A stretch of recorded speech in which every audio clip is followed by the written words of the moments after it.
Karachi mayor Karachi barrister Murtaza وہاب کی ہدایت پہ واٹر کارپوریشن حکام کا عمل درآمد حکام کی جے یو آئی فے اور مسلم لیگ نون کے مختلف یو سیز چیئرمین سے ملاقات کے دوران محمد علی شیخ، محمد زاہد، محمد اسلم آوان، محمد صدیق تونیو سمیت دیگر حکام موجود۔ ملاقات کے دوران وفود نے واٹر کارپوریشن حکام کو مسائل سے آگاہ کیا۔ وفود نے کورنگی، شاہ فیصل، ابراہیم حیدری، منگو پیر اور بلدیہ ٹاؤن میں درپیش فراہمی اور نکاسی آب کے مسائل سے آگاہ کیا۔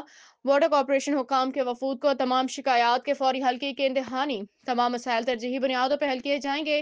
میئر کراچی کی ہدایات پہ شہر کی بہتری کے لیے مختلف منصوبوں پہ کام تیزی سے جاری۔ منصوبوں کی تکمیل سے شہر بھر میں نمایاں بہتری آئے گی۔ میئر کراچی کی کاوشوں سے نئی ہب کینال کی تعمیر اور پریانی ہب کینال کی بحالی کا منصوبہ شروع کر دیا گیا ہے۔ حکام منصوبے سے ضلع غربی اور ضلع کیماڑی سے پانی کی فراہمی مزید بہتر ہوگی۔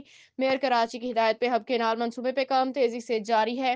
میئر کراچی کی نگرانی میں واٹر کارپوریشن شہر بھر میں فراہمی اور نکاسی آب کی بہتری کے لیے دن رات کوشاں ہیں۔ حکام